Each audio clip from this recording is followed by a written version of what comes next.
Hello everyone. आप सबों का हमारे YouTube channel Indian school of chemistry में स्वागत है। और हमारा एक सीरीज चल रहा है कोर कंसेप्ट इन केमिस्ट्री। जो लोग नए हैं चैनल को सब्सक्राइब कर लीजिए और जो भी कन्फ्यूजन होगा वो कमेंट करिएगा, वीडियो को लाइक करिएगा और वीडियो को शेयर करिएगा। तो इस सीरीज में आज हम जिस टॉपिक को डिस्कस करने वाले हैं वो बहुत ही इम्पोर्टेंट टॉपिक है ऑर्गेनिक केमिस्ट्री का, खासकर जनरल ऑर्गेनिक केमिस्ट्री का, और वो है features of pi bonding. Features of pi bonding यानी पाई बॉन्ड किस तरह से फॉर्म होगा और इसके क्या क्या कैरेक्टरिस्टिक्स हैं, क्या इंपॉर्टेंस हैं। तो चलिए डिस्कस करते हैं इसको। पहला कैरेक्टरिस्टिक्स क्या है, जिसको हमने पिछले वीडियो में भी डिस्कस किया है, कि जो बॉन्डिंग होता है पाई बॉन्ड का जो फॉर्मेशन होता है वो पैरेलल ओवरलैपिंग से बनता है। ठीक है, जैसे for example CH2 double bond CH2, तो हेड टू हेड ओवरलैपिंग जब कार्बन का होता है तो वहां पे क्या होता है, सिग्मा बॉन्ड का फॉर्मेशन होता है और पैरेलल ओवरलैपिंग होता है। पैरेलल ओवरलैपिंग किसके बीच में, एडजेसेंट पी ऑर्बिटल्स, यानी एक कार्बन का जो पी ऑर्बिटल होगा उसका जस्ट बगल वाले कार्बन का पी ऑर्बिटल्स का जब पैरेलल ओवरलैपिंग होता है या साइड वाइज ओवरलैपिंग होता है तो उससे बनता है पाई बॉन्ड। इसमें ये दो हाइड्रोजन इस कार्बन के साथ बॉन्डेड है, दो हाइड्रोजन इस कार्बन के साथ बॉन्डेड है और एक पी ऑर्बिटल अनहाइब्रिडाइज्ड है। कैसे अनहाइब्रिडाइज्ड है इसको हमने पिछले वीडियो में डिस्कस किया है। ठीक है, तो एक पी ऑर्बिटल इस कार्बन का, दूसरा पी ऑर्बिटल इस कार्बन का। सपोज कि ये पी ऑर्बिटल पी एक्स है। ठीक है, तो पी एक्स का जब भी ओवरलैपिंग होगा पी एक्स के साथ तभी ये पैरेलल होगा, यानी पी एक्स कभी भी पी वाई के साथ ओवरलैपिंग नहीं करेगा या पी जेड के साथ ओवरलैपिंग नहीं करेगा।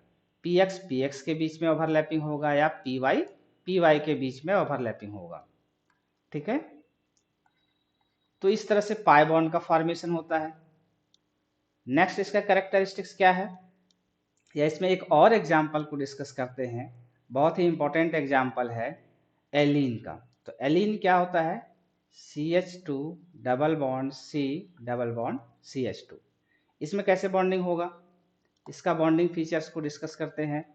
इसमें 3 कार्बन है, 1 2 3, और दोनों टर्मिनल पे हाइड्रोजन है। तो क्या इसमें दोनों टर्मिनल पे जो हाइड्रोजन होगा वो सेम प्लेन में होगा? जी नहीं, ये सेम प्लेन में नहीं होता, ये ध्यान रखना है। ठीक है, तो इसमें क्या होता है, अगर अगर दो हाइड्रोजन एक प्लेन में है तो बाकी का जो दो हाइड्रोजन होता है वो आउट ऑफ द प्लेन होता है। ठीक है, बाकी का दो hydrogen out of the plane होता है, एक अबव द प्लेन होता है, एक बिलो द प्लेन होता है। यानी एक प्लेन है इस तरह से एक प्लेन है तो ऐसे होगा, एक इस तरह से होगा, एक प्लेन के ऊपर होगा और एक प्लेन के नीचे होगा। ठीक है, तो प्लेन के ऊपर जो होता है इसको हम लोग वेज से रिप्रेजेंट करते हैं, आगे डिस्कस करेंगे वेज डैश रिप्रेजेंटेशन। और दूसरा जो हाइड्रोजन होता है उसको प्लेन के नीचे जो होगा वो डैश से रिप्रेजेंट करेंगे। यानी ये दोनों हाइड्रोजन एक प्लेन के ऊपर है, एक प्लेन के नीचे है। तो देखिए इसमें बॉन्डिंग किस तरह से होगा, इसका बॉन्डिंग फीचर्स क्या है कि इसका मान लेते हैं कि एक पी ऑर्बिटल जो है ये पी एक्स है, तो इसके एडजेसेंट का जो पी ऑर्बिटल होगा ये पी एक्स होगा, और ये पी एक्स और इस पी एक्स के बीच में जब ओवरलैपिंग हो रहा है तो ये दोनों कार्बन के बीच में पाई बॉन्ड बन रहा है। अब देखिए ये पाई बॉन्ड बन गया, अब यहाँ एक और पाई बॉन्ड है, तो ये वाला पाई बॉन्ड कैसे बनता है, तो ये वाला पाई बॉन्ड बनने के लिए अब इसमें जो पी अनहाइब्रिडाइज्ड ऑर्बिटल यूज हो गया पैरेलल ओवरलैपिंग करने के लिए, तो अगला जो पी ऑर्बिटल होगा जो अनहाइब्रिडाइज्ड है इस पी ऑर्बिटल के परपेंडिकुलर होगा। यानी अगर पी एक्स है तो दूसरा पी ऑर्बिटल इसके परपेंडिकुलर होगा, या तो वो पी एक्स पी वाई हो या पी जेड हो। ठीक है, तो मान लेते हैं कि जो दूसरा पी ऑर्बिटल है इसके परपेंडिकुलर, इसको इस तरह से रिप्रेजेंट करते हैं, ये और ये दोनों आपस में पैरेलल है। ठीक है, ये दोनों आपस में पैरेलल है। यानी अगर ये पी एक्स का ओवरलैपिंग से ये वाला पाई बॉन्ड बन रहा है, ठीक है, तो ये जो पाई बॉन्ड होगा वो पी वाई के ओवरलैपिंग से बनेगा, यानी ये पी वाई ऑर्बिटल है तो ये पी वाई ऑर्बिटल है। क्लियर हो गया होगा।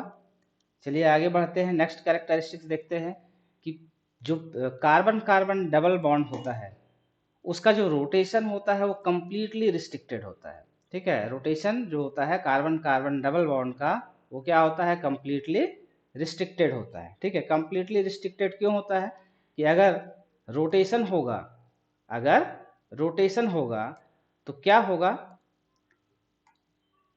ये मान लेते हैं कि सीसी बॉन्ड है, ठीक है, सपोज ये हाइड्रोजन है, इथीन का एग्जाम्पल ले रहे हैं, और इसमें जो पाई बॉन्डिंग हो रहा है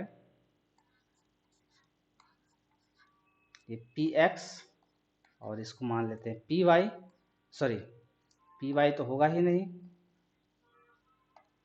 पी एक्स और पी एक्स पैरेलल ओवरलैपिंग है।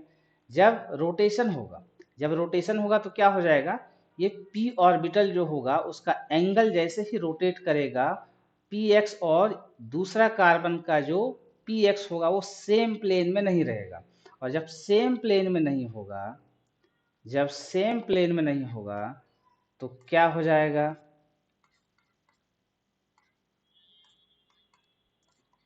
तो ऐसे सिचुएशन में जो ओवरलैपिंग होगा ऑर्बिटल्स का वो हट जाएगा। ठीक है, ये मान लेते हैं इस तरह से है एक पी एक्स ऑर्बिटल, तो दूसरा जो पी एक्स ऑर्बिटल होगा, दूसरा जो पी एक्स ऑर्बिटल होगा वो सपोज कुछ इस तरह से टिल्ड हो जाएगा। तो जब टिल्ड होगा रोटेशन से तो ये एक्सटेंट ऑफ ओवरलैपिंग, ये डिस्टेंस बढ़ जाएगा ऑर्बिटल्स के बीच में। जब डिस्टेंस बढ़ जाएगा तो ओवरलैपिंग का एक्सटेंट जो होगा वो कम हो जाएगा, वीक हो जाएगा, और ये पाई बॉन्ड डिसोसिएट हो जाएगा।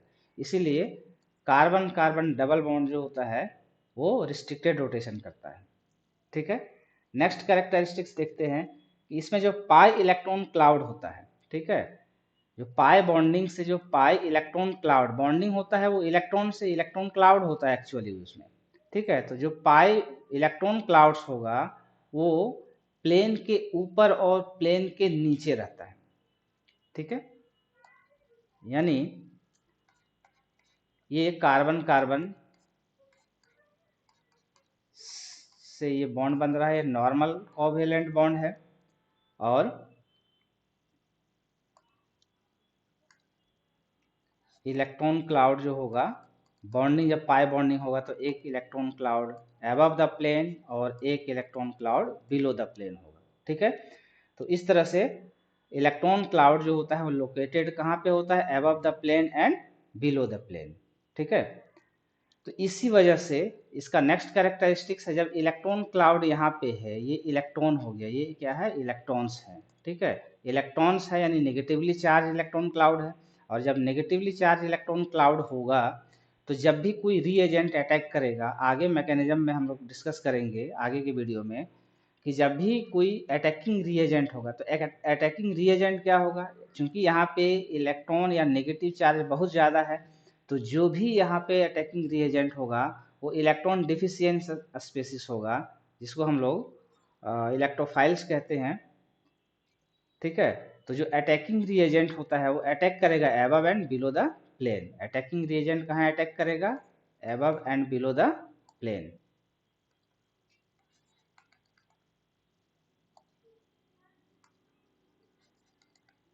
ठीक है, तो जो जो रिएजेंट होगा वो अटैक करेगा,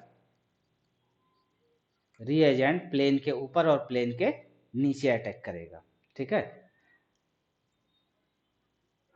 इसीलिए जो पाई बॉन्ड होता है वो मोस्ट रिएक्टिव सेंटर प्रोवाइड करता है, यानी पाई बॉन्ड जो होगा वो खासकर इलेक्ट्रोफिलिक रिएजेंट के लिए वो काफ़ी रिएक्टिव होता है। कोई भी इलेक्ट्रोफाइल जो होगा वो इजीली अटैक कर पाएगा पाई इलेक्ट्रॉन्स के ऊपर, यानी पाई बॉन्ड्स के ऊपर।